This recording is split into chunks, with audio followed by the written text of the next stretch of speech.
ഇന്നത്തെ ഏറ്റവും പ്രധാനപ്പെട്ട വാർത്തയിൽ നിന്ന് ആരംഭിക്കുകയാണ് ഇന്ന് സംഭവിച്ചത്. പിഞ്ചുകുഞ്ഞിനെ തെരഞ്ഞ് നാട്.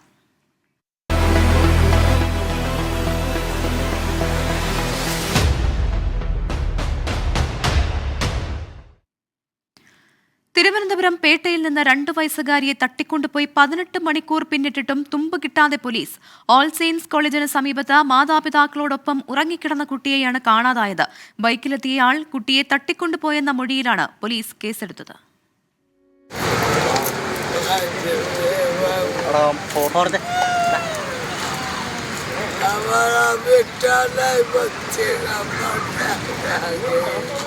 പോലീസിന്റെ സകല സംവിധാനങ്ങളും ഉണർന്നു പ്രവർത്തിക്കുന്ന തലസ്ഥാന നഗരത്തിലെ പ്രധാന ഭാഗമാണ് ഓൾ സെയിൻസ് ജംഗ്ഷൻ. ഇവിടെ തേൻ വിൽപ്പനയ്ക്കെത്തിയ ബീഹാർ സ്വദേശികളായ അമർദ്വീപ് റമീന ദേവി ദമ്പതികളുടെ മകൾ മേരിയെയാണ് കാണാതായത്. പോലീസ് എഫ്ഐആർ പ്രകാരം സംഭവം ഇങ്ങനെ: സഹോദരങ്ങൾക്കും മാതാപിതാക്കൾക്കുമൊപ്പം റോഡിന് സമീപത്തെ തുറസായ സ്ഥലത്താണ് മേരി കിടന്നിരുന്നത്. രാത്രി 12 മണിക്കും 1 മണിക്കുമിടയിൽ സഹോദരങ്ങൾ ബഹളമുണ്ടാക്കിയത് കേട്ട് മാതാപിതാക്കൾ ഉണർന്നു നോക്കുമ്പോൾ 2 വയസ്സുകാരി മേരി സ്ഥലത്തില്ല. ബൈക്കിലെത്തിയ ഒരാൾ മേരിയെ എടുത്തുകൊണ്ടുപോയെന്നാണ് 10ഉം 6ഉം വയസ്സുള്ള സഹോദരങ്ങൾ പറഞ്ഞത്. स्कूटर वाला रोक के बहुत रात था तो हम सब सोचा नहीं कुछ करेगा तो हम सो गया ना तो मेरे बहन को ले गए. തുടർന്ന് കുടുംബം പേട്ട പോലീസിലെത്തി പരാതി നൽകി. ഉടൻ തന്നെ സഹോദരങ്ങളായ കുട്ടികളുടെ മൊഴിയുടെ അടിസ്ഥാനത്തിൽ പോലീസ് അന്വേഷണം ആരംഭിച്ചു. തിരുവനന്തപുരം സിറ്റി പോലീസ് കമ്മീഷണറുടെ നേരിട്ടുള്ള മേൽനോട്ടത്തിലാണ് അന്വേഷണം. കുട്ടിക്കായി തിരുവനന്തപുരം, കൊല്ലം ജില്ലകളിൽ വ്യാപക പരിശോധന തുടരുകയാണ്. കന്യാകുമാരി കേന്ദ്രീകരിച്ചും അന്വേഷണം നടക്കുന്നുണ്ട്.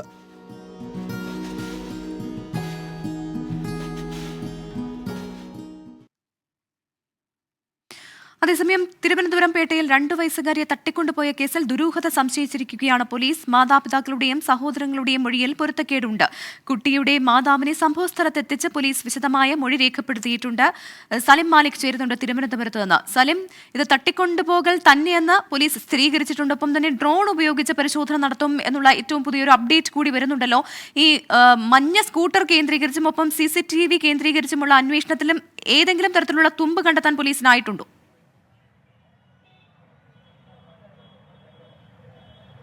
പ്രവിത, ഈ സംഭവം നടന്നിട്ട് ഇപ്പോൾ 18 മണിക്കൂർ കഴിയുന്നു. ഒരു പകൽ പൂർണ്ണമായും പോലീസ് അതിൻ്റെ സർവ്വ സംവിധാനങ്ങളും ഉപയോഗിച്ച് അന്വേഷിച്ചിട്ടും കേസുമായി ബന്ധപ്പെട്ട് ഒരു പ്രത്യേകിച്ചുള്ളൊരു തുമ്പും കണ്ടെത്താൻ കഴിഞ്ഞിട്ടില്ല എന്നുള്ളതാണ് ഏറ്റവും പ്രധാനപ്പെട്ട വസ്തുത. അതുകൊണ്ട് തന്നെ പോലീസ് മറ്റു മാർഗങ്ങളിലേക്ക് കൂടി കടക്കുകയാണ്. ഡ്രോൺ ഉപയോഗിച്ചുള്ള പരിശോധനയ്ക്കുള്ള സാധ്യത തേടുകയാണ് പോലീസ്. പക്ഷേ ഈ സ്ഥലം എയർപോർട്ടിൻ്റെ ഏരിയയാണ്. അതുകൊണ്ട് വിമാനമില്ലാത്ത സമയത്തേക്ക് ഇത്തരത്തിലൊരു പരിശോധന സാധ്യമാകും. അതിനുള്ള അനുമതികൾക്കായുള്ള ശ്രമത്തിലാണ് പോലീസ് ഇപ്പോൾ നിൽക്കുന്നത്. അങ്ങനെ ഒരു പരിശോധന നടത്തി അവിടെ ഏതെങ്കിലും പൊന്തക്കാട്ടിലോ മറ്റോ ഈ കുട്ടിയെ ഉണ്ടോ, അതല്ലെങ്കിൽ എന്തെങ്കിലും സാധ്യതയുണ്ടോ എന്നുള്ളതുൾപ്പെടെയുള്ള കാര്യങ്ങളാണ് പോലീസ് ഇപ്പോൾ പരിശോധിക്കുന്നത്. അപ്പോഴും ഇതൊരു തട്ടിക്കൊണ്ടുപോകൽ തന്നെ എന്നുള്ള നിലയിലേക്ക് പോലീസ് ഇപ്പോൾ എത്തുന്നു. ആദ്യഘട്ടത്തിൽ ഈ മൊഴിയിലെ വൈരുദ്ധ്യത്തിന്റെ അടിസ്ഥാനത്തിലായിരുന്നു ഇതൊരു തട്ടിക്കൊണ്ടുപോകലല്ല, മറ്റെന്തെങ്കിലും ഇടപാടുകൾ ഇതുമായി ബന്ധപ്പെട്ടുണ്ടോ എന്നൊരു പോലീസ് സംശയിച്ചത്. പക്ഷേ ഈ മൊഴികളിൽ ഈ മാതാപിതാക്കളുടെയും ഒപ്പം സഹോദരങ്ങളുടെയും മൊഴിയിൽ വൈരുദ്ധ്യമുണ്ടെങ്കിലും അതിന് ആ നിലയിലേക്കൊരു സംശയം അവർക്ക് നടത്തേണ്ടതില്ല, അവരെ വിശ്വാസത്തിലെടുക്കാമെന്നുള്ള ഒരു ചിന്തയിലേക്കാണ് ഇപ്പോൾ പോലീസ് എത്തിയിരിക്കുന്നത്.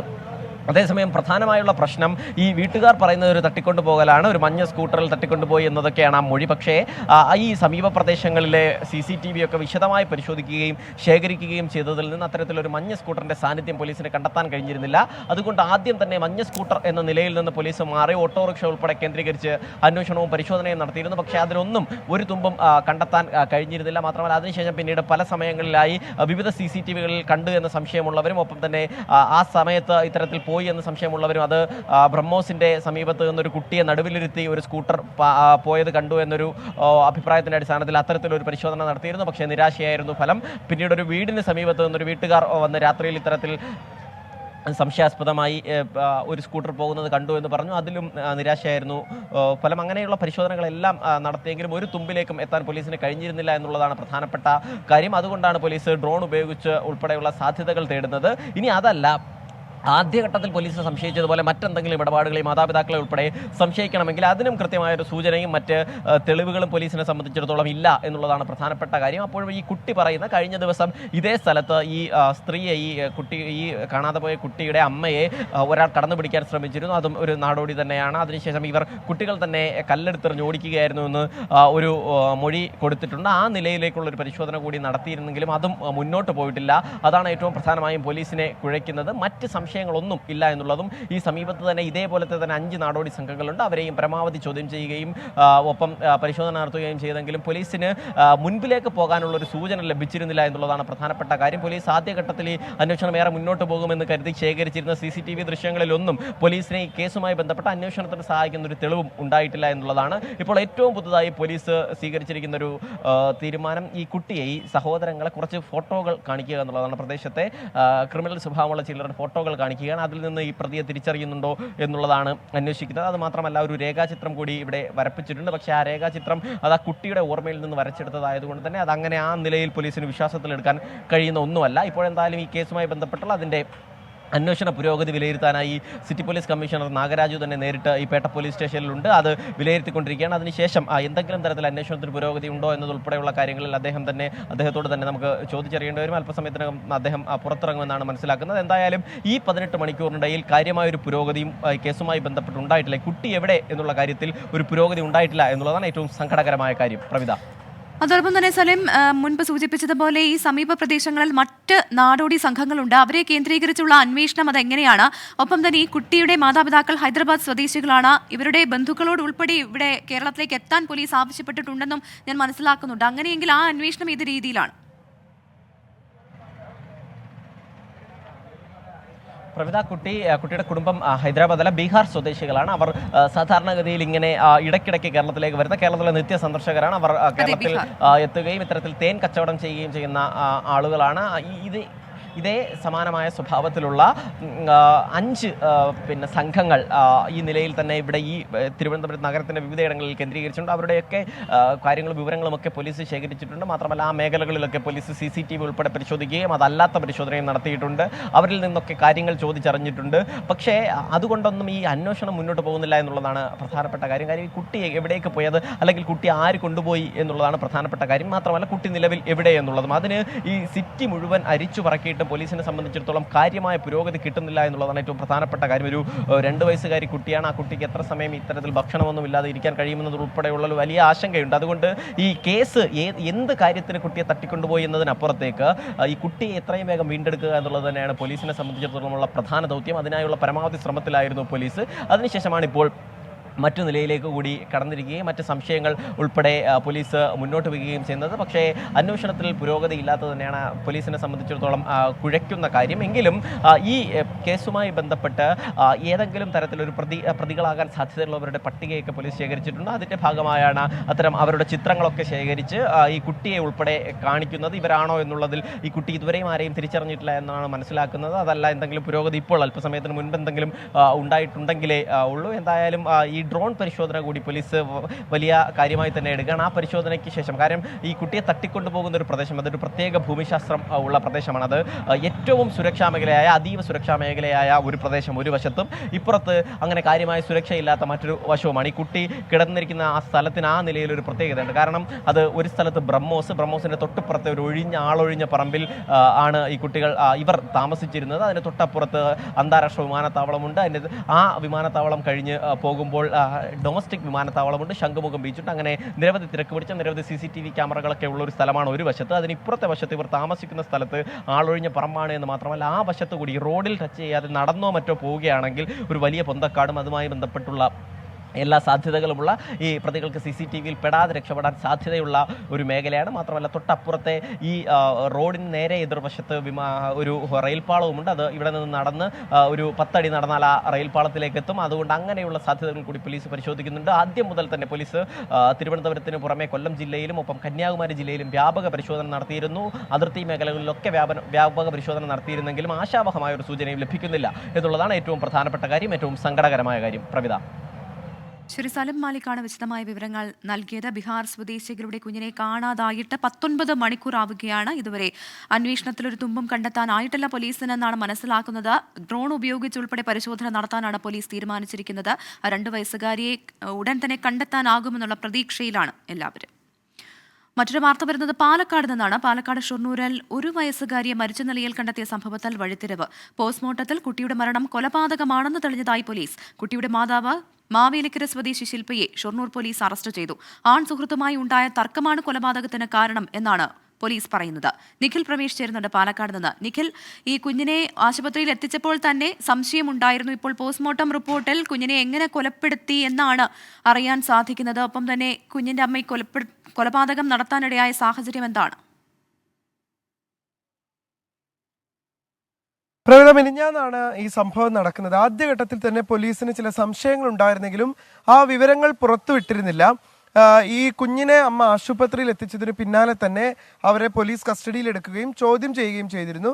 എന്നാൽ ആ ഘട്ടത്തിൽ അവരെ വിട്ടയക്കുകയാണ് ഉണ്ടായത്. തുടർന്നാണ് പോലീസിന് ഈ പോസ്റ്റ്മോർട്ടം റിപ്പോർട്ട്, വിശദമായ പോസ്റ്റ്മോർട്ടം റിപ്പോർട്ട് ലഭിച്ചതിൽ നിന്നാണ് ഇത് കൊലപാതകമാണ് എന്ന് തന്നെ മനസ്സിലാകുന്നതും അമ്മയുടെ അറസ്റ്റ് ഇന്നിപ്പോൾ രേഖപ്പെടുത്തുകയും ചെയ്തിട്ടുള്ളത്. മാവേലിക്കര സ്വദേശിയായിട്ടുള്ള ശില്പയാണ് അറസ്റ്റിലായത്. തുടർ നടപടികൾ പോലീസ് ഇപ്പോൾ സ്വീകരിച്ചു പോരുകയാണ്. ഇവരുടെ ആൺ സുഹൃത്തുമായി ബന്ധപ്പെട്ട് ചില തർക്കങ്ങൾ നിലനിന്നിരുന്നു. അയാൾ ജോലി ചെയ്തിരുന്ന ഇടത്ത് പോയി അവിടെ കുഞ്ഞിനെ കിടത്തുകയും ചെയ്തിരുന്നു. അവിടെയുള്ള ജീവനക്കാർ പോലീസിനെ വിവരമറിയിക്കുകയും തുടർന്നാണ് ആശുപത്രിയിലേക്ക് എത്തിയത്. അങ്ങനെ ആശുപത്രിയിൽ എത്തുമ്പോഴാണ് അപ്പോഴേക്കും തന്നെ കുഞ്ഞ് മരിച്ചിരുന്നു.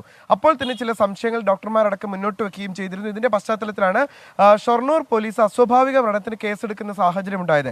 എന്തായാലും ഇപ്പോൾ അമ്മയുടെ അറസ്റ്റ് രേഖപ്പെടുത്തിയിരിക്കുന്നു. ഇനി എങ്ങനെയാണ് കൊലപ്പെടുത്തിയത് എന്നതടക്കമുള്ള കാര്യങ്ങൾ പ്രതിയിൽ നിന്ന് ചോദിച്ച് മനസ്സിലാക്കണം. ചോദ്യം ചെയ്യൽ ഇതിനോടകം തന്നെ ഷൊർണൂർ പോലീസ് ആരംഭിച്ചിട്ടുണ്ട്. ശരി, നിഖിൽ പ്രമേഷാണ് വിവരങ്ങൾ നൽകിയത്. പാലക്കാട് നിന്നാണ് സങ്കട വാർത്ത വരുന്നത്. പാലക്കാട് ഷൊർണൂരിൽ 1 വയസ്സുകാരിയെ മരിച്ച നിലയിൽ കണ്ടെത്തിയ സംഭവത്തിൽ വഴിത്തിരിവ്. പോസ്റ്റ്മോർട്ടം റിപ്പോർട്ടിൽ കുട്ടിയുടെ മരണം കൊലപാതകമാണെന്ന് തെളിഞ്ഞിരിക്കുകയാണ്. അമ്മ അറസ്റ്റിലായിരിക്കുന്നു. വീണ്ടും പോരടിച്ച ഗവർണർ ആരിഫ് മുഹമ്മദ് ഖാനും SFIയും കണ്ണൂർ മട്ടന്നൂരിൽ ഗവർണർക്ക് നേരെ SFI പ്രവർത്തകർ കരിങ്കൊടി കാണിച്ചു. ക്ഷുഭിതനായ ഗവർണർ വാഹനത്തിൽ നിന്ന് ഇറങ്ങി പ്രതിഷേധക്കാരെ വെല്ലുവിളിച്ചു. സുരക്ഷാ ഉദ്യോഗസ്ഥർ ഇടപെട്ടാണ് ആരിഫ് മുഹമ്മദ് ഖാനെ അനുനയിപ്പിച്ചത്. വൈകുന്നേരം തിരുവനന്തപുരത്ത് മാധ്യമങ്ങൾക്ക് മുന്നിലെത്തിയ ഗവർണർ SFIക്കും മുഖ്യമന്ത്രിക്കും നേരെ കടുത്ത ഭാഷയിൽ വിമർശനം തുടർന്നു. തന്നെ തടയാൻ പോപ്പുലർ ഫ്രണ്ട് പ്രവർത്തകരെ SFIയിലേക്ക് റിക്രൂട്ട് ചെയ്തിരിക്കുകയാണെന്നും പിന്നിൽ മുഖ്യമന്ത്രിയാണെന്നും ആരിഫ് മുഹമ്മദ് ഖാൻ ആരോപിച്ചു.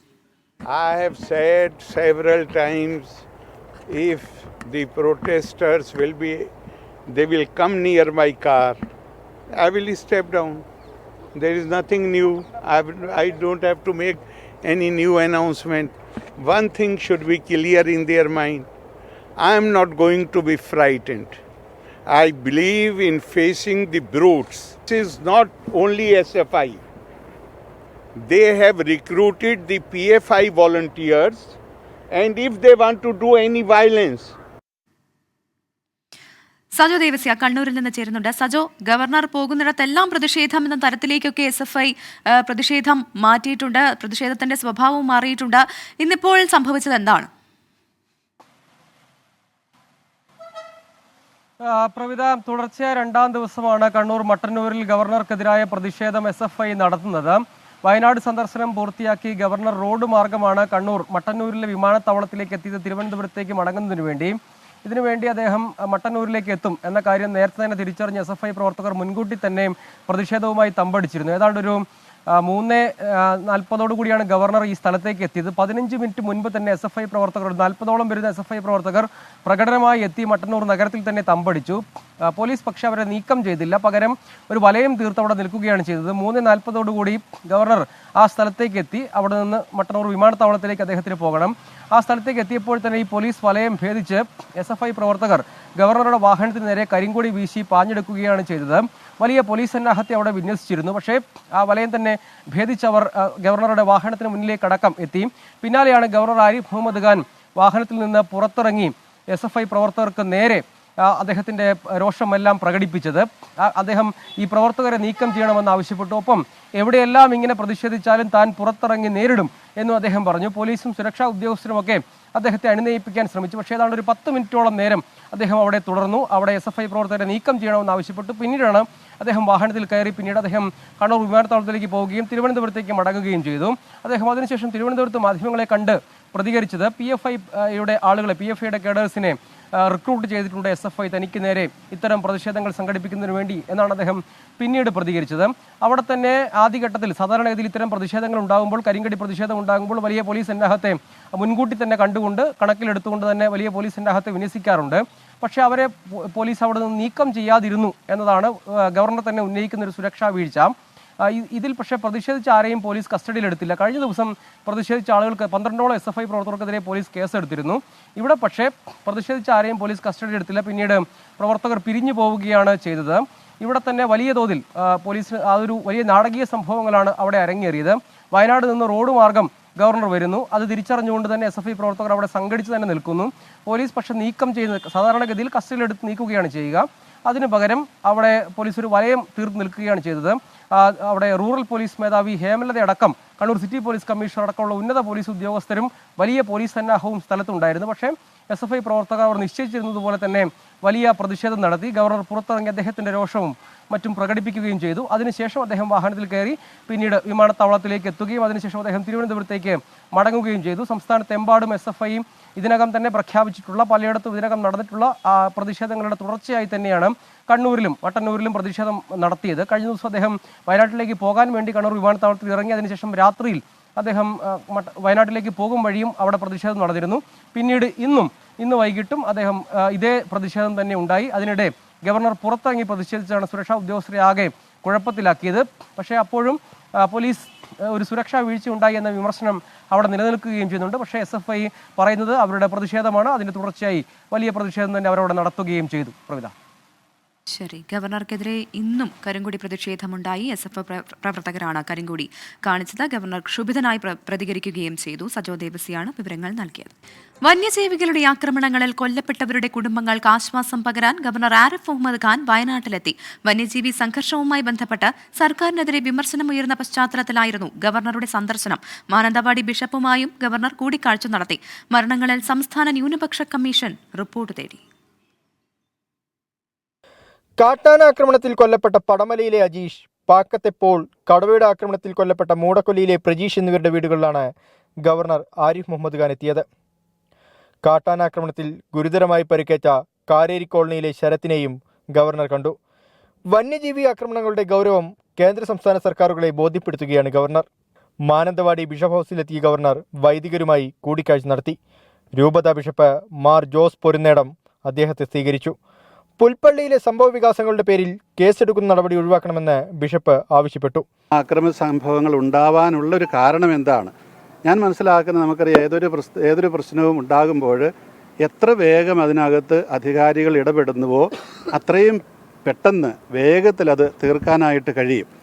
പക്ഷേ ഇവിടെ ഉണ്ടായത് എനിക്ക് തോന്നുന്നത്, ഞാൻ മനസ്സിലാക്കുന്നത്, ആ മൃതശരീരം അവിടെ വന്നിട്ടും ഏറെ നേരത്തേക്ക് ബന്ധപ്പെട്ട ജില്ലാധികാരികൾ ആരും അവിടെ എത്തിയിരുന്നില്ല എന്നുള്ളതാണ്. അപ്പോൾ പിന്നെ അതുപോലെ തന്നെ അതിനൊരു കൂട്ടായ നേതൃത്വം ഉണ്ടായിരുന്നില്ല എന്ന് പറഞ്ഞാൽ ഈ സമരത്തിനോ പ്രക്ഷോഭത്തിനോ ഒന്നും.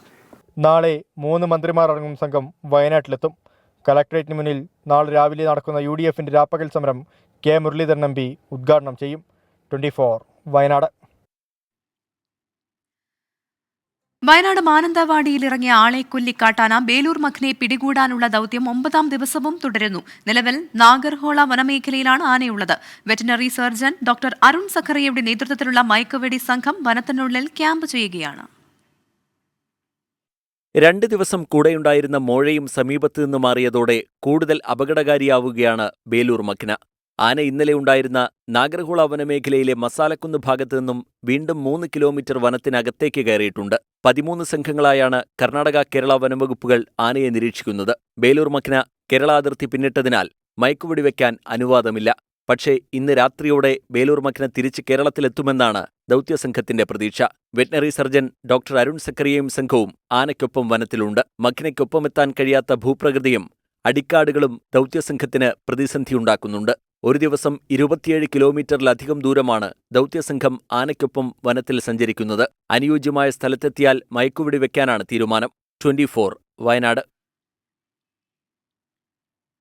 വയനാട് പുൽപ്പള്ളിയിൽ പശുവിനെ കൊന്ന കടുവയെ കണ്ടെത്താൻ കഴിഞ്ഞില്ല. ഇതോടെ കടുവയെ മയക്കുവെടി വെക്കാനുള്ള ദൌത്യം ഇന്നത്തേക്ക് അവസാനിപ്പിച്ചു. കടുവയുടെ സാന്നിധ്യം തിരിച്ചറിഞ്ഞാൽ ദൌത്യം പുനരാരംഭിക്കും. Veterinary assistant surgeon doctor Ajesh മോഹൻദാസിന്റെ നേതൃത്വത്തിലുള്ള സംഘമാണ് കടുവയെ മയക്കുവെടി വയ്ക്കാൻ പുൽപ്പള്ളിയിലെത്തിയത്. രാവിലെ കടുവയുടെ സാന്നിധ്യം പ്രദേശത്ത് സ്ഥിരീകരിച്ചിരുന്നു. ഞാൻ ഇന്ന് രാവിലെ ആയിരുന്നു 9:15 കഴിഞ്ഞപ്പോൾ അവിടെ തുണി വിരിച്ചുകൊണ്ടിരിക്കുകയായിരുന്നു. ആ ഭാഗത്തുനിന്ന് ക്രോസ് ചെയ്ത് പോകുന്നതായിരുന്നു കണ്ടത്. അത്യാവശ്യം വലിപ്പമുള്ളതാണല്ല. അപ്പം തന്നെ ഹസ്ബൻഡിനെ ഞാൻ വിളിച്ചത്. ചേട്ടനും പിന്നെ ആൾക്കാരെയൊക്കെ വിളിച്ചുകൊണ്ട് വന്നു. ഫോറസ്റ്റുകാരൊക്കെ വന്നായിരുന്നു. പുൽപ്പള്ളി 56 കവലയിലും ആശ്രമംകൊല്ലിയിലും RRT സംഘം തെരച്ചിൽ നടത്തി. കടുവയുടെ കാൽപ്പാടുകൾ അവ്യക്തമായതിനാൽ ദൗത്യം തൽക്കാലത്തേക്ക് അവസാനിപ്പിച്ചു. 4 മണിക്ക് കടുവനെ കണ്ടു, വിളിച്ചിട്ട് ആരും വന്നില്ല, ആരും വരില്ല. അല്ല, ഇന്നിപ്പോൾ തെരച്ചിൽ നടത്തി. തെരച്ചിൽ നടത്തി. പക്ഷേ ആ പാവങ്ങൾ, ഞാൻ തെറ്റാന് മേടിക്കാൻ വേണ്ടി പൈസ ഞാൻ കൊടുത്തു, 50 രൂപ എടുത്ത് കൊടുത്തു. ഒരു ഇതുകൂടും ഇല്ലാതെ വന്ന് ഇവർ ഒരു വെപ്പൺസ് ഇല്ലാതെ വന്ന് അങ്ങനെയാണ് വരണ്ടേ? അതല്ല, അവർക്ക് എന്തെങ്കിലും നമ്മുടെ ഈ ഫോറസ്റ്റ് ഓഫീസർമാർക്ക് അല്ലെങ്കിൽ വരുന്ന ആൾക്കാർക്ക് എന്തെങ്കിലും വെപ്പൺസ് കൊടുക്കാനുള്ള ഒരു ആദ്യം നിങ്ങൾ അതാ ചെയ്യേണ്ടേ. പ്രദേശത്ത് വളർത്തുമൃഗങ്ങളെ കൊന്ന കടുവയെ വെടിവെക്കാൻ കഴിഞ്ഞ ശനിയാഴ്ചയാണ് അനുമതി ലഭിച്ചത്. സാന്നിധ്യം തിരിച്ചറിഞ്ഞാൽ ഉടൻ മയക്കുവെടി വയ്ക്കാനാണ് വനം വകുപ്പിന്റെ തീരുമാനം. 24 വയനാട്. ഇന്ന് സംഭവിച്ചത് പൂർണ്ണമാകുന്നു.